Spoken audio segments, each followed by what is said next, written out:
Hey, good evening, guys. Dr. Ashutosh here. Welcome back to my channel. Today I am going to talk about NEET UG, something like that. See, many students concern me about that they will get MBBS or not. See, if you are getting it, then it's cool, it's good. But if you are not getting it, then don't regret about your choice. Don't regret about another thing कि आपको MBBS नहीं मिला, आपने BDS कर लिया, then BDS करके ख़राब हो गया. See, in BDS there is less government vacancy nowadays. मतलब कि गवर्नमेंट में अभी वैकेंसी जो है वो नहीं के बराबर है, या आती है तो बहुत कम आती है as compare to MBBS. But इसको करके कभी भी क्या रिग्रेट नहीं करना है. कई सारे BDS प्रैक्टिशनर हैं, उनका काफ़ी अच्छा चलता है. कुछ जो बिगनर्स होते हैं वो कुछ फेलोशिप का कोर्स करके लाइक इम्प्लांटोलॉजी कर डिसइंफेक्शन का कोर्स करके, रोटरी एंडोडोंटिक्स का कोर्स करके, इन सब का कोर्स करके वो आगे बढ़ जाते हैं. और कुछ जो होते हैं वो MDS में चले जाते हैं. ये ऐसा ही नहीं है कि अगर आपको MDS नहीं करना है दैट इट्स कूल. अगर MDS नहीं करना है तो इसके अलावा आप जो है वो मास्टर्स इन हॉस्पिटल एडमिनिस्ट्रेशन कर सकते हैं. Masters in hospital administration is also a good choice. आजकल बड़े बड़े हॉस्पिटल्स में 40s में और काफ़ी सारे ऐसे हॉस्पिटल हैं जहाँ पे इसका स्कोप जो है वो काफ़ी डेवलप हो गया है. इसके बाद सेकंड जो है वो आप MPH कर सकते हैं. MPH is equivalent to masters in public health and dentistry, community dentistry. Like अगर आप MPH कर लेते हैं, 2 years की होती है ये, तो आपको किसी भी गवर्नमेंट प्रोजेक्ट पे काम मिल सकता है. जैसे कि आप KGMU से निकला, या फिर आपको मौलाना आज़ाद से निकला, टाटा मेमोरियल कैंसर इंस्टीट्यूट से निकला, किसी रिसर्च पेपर को रेडी करने के लिए निकला, या फिर किसी चीज़ का डाटा तैयार करने के लिए निकला, तो you can apply if you are MDS with PhD और if you are in MPH. इसके बाद ये है कि MDS अगर करना है तो MDS किस कॉलेज से करना चाहिए. सी, if you get 150-180 rank in NEET MDS exam, and if you are in general category, then definitely you will get government clinical seat. But if you get 400, 300, 500 rank over there, then you may be or may not be get non-clinical seat through all India state. And see, in India some states are there जहाँ पे government seats है ही नहीं for MDS. Like Uttaranchal is there जहाँ पे government seats नहीं है MDS के लिए. उसके बाद मिजोरम, नॉर्थ ईस्ट के अधिकतर जो है वो डेंटल कॉलेजेस हैं जहाँ पे गवर्नमेंट की सीट्स नहीं है for MDS. So if you are going for private seats, then कुछ स्टेट्स ऐसे होते हैं, if you are obtain good marks as well as good rank like 2000, 3000, 4000, 5000, then आप स्टेट में अप्लाई करोगे तो कुछ स्टेट ऐसे होते हैं लाइक तेलंगाना, आंध्रा, उसके बाद आपका तमिलनाडु, कर्नाटका. ये सब स्टेट्स ऐसे हैं जहाँ पे आपको कुछ प्राइवेट कॉलेज में 50%, 40% फीस जो होती है वो गवर्नमेंट फीस पे क्या होती है, रिजर्व होती है. उनकी फ़ी जो होती है वो कम होती है. So you can go for it. And if you are going for deemed university, then it's also a good choice. But deemed में if you are going for MBBS, BDS, MDS, MD, MS, for whatever course you are going for it, तो deemed में वो फ़ी क्या करते हैं, अधिक लेते हैं.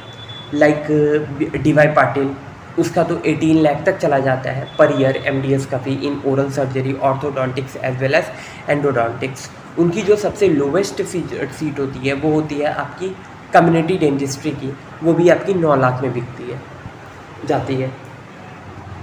इफ़ यू आर थिंकिंग कि आपको प्राइवेट कॉलेज में करना है, if you are getting good score and rank, तो आप अपनी स्टेट के कम फी वाले प्राइवेट कॉलेजेस में भी अप्लाई कर सकते हैं. बट MDS कोर्स करने से पहले आपको जो चीज़ें ध्यान में रखनी है, या BDS करने से पहले जो चीज़ें ध्यान में रखनी है, सबसे पहले चीज़ जो होना चाहिए वो पेशेंट फ्लो होना चाहिए. सेकेंड जो होना चाहिए, if you are going for MDS with oral surgery, तो आपका कॉलेज किसी मेडिकल कॉलेज से टाई अप है, या वो आपके कॉलेज का खुद का मेडिकल कॉलेज है या नहीं है, ये चीज़ पे डिपेंड होता है. थर्ड चीज़ जो है वो आपको ये भी है कि वहाँ पे फैकल्टी कैसी है. सी, पेशेंट्स होकर भी कोई फ़ायदा नहीं है अगर आपको फैकल्टी का गाइडेंस नहीं मिलेगा। So faculty guidance is very necessary for it, ठीक है। तो ये देखना है। फॉर BDS इसी तरह अगर आपने कहीं से BDS करा तो आपको सबसे पहला चीज़ ये रखना है कि आपको फैकल्टी अच्छी होनी चाहिए, मेडिकल सब्जेक्ट्स की होनी चाहिए and as well as dental subjects की, क्योंकि जब तक आपके पास फैकल्टी अच्छा नहीं होगा, आपके पास आपका कॉन्सेप्ट क्लियर नहीं होगा, आप कितना भी मैरो का कोचिंग ले लो, मेरिटर्स का कोचिंग ले लो, सीरीज़ ले लो, ये सब कुछ भी नहीं काम आएगा। सेल्फ स्टडी तो करनी ही है, बट फैकल्टी का गाइडेंस इज़ वेरी इंपॉर्टेंट। सो हमेशा कोशिश करिए कि फैकल्टी का जहाँ पे गाइडेंस हो वहीं पे एडमिशन अच्छे से लें, और जहाँ पे आपको पेशेंट्स अच्छे हों। कई बार कॉलेजेस ऐसा करते हैं कि फालतू पीटी दिखाकर पे वो इंस्पेक्शन में बस पेशेंट्स को बुलाते हैं और ऐसे आम टाइम पे उनके यहाँ खाली ही रहती है, तो ऐसे में नहीं लेना चाहिए।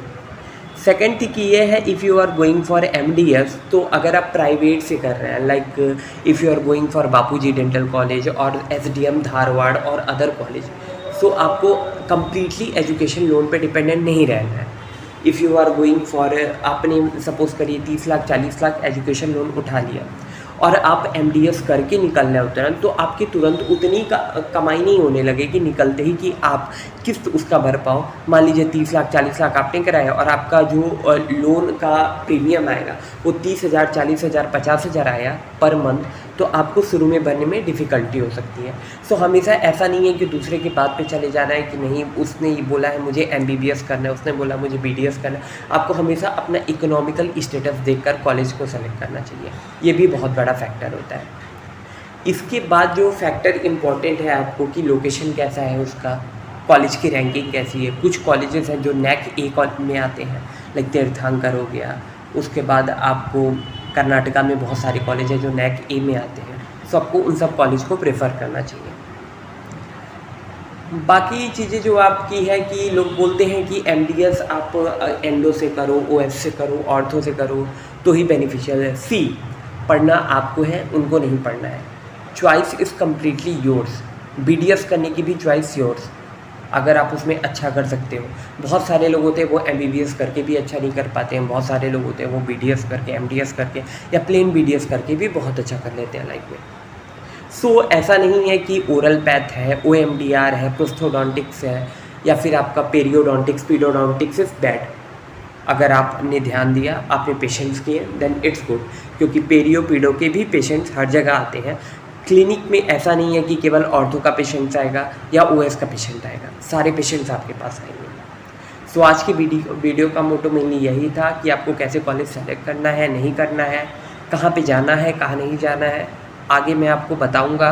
अभी मैं थोड़ा खुद भी काउंसलिंग को लेकर इधर उधर बिज़ी हूँ, वीडियो कंटिन्यू नहीं हो पा रहा है रोज़ रोज़, तो मैं आपको बताऊँगा आगे चल के कि कैसे क्या करना है और आगे में वीडियोज़ आती रहेंगी। तब तक के लिए थैंक यू।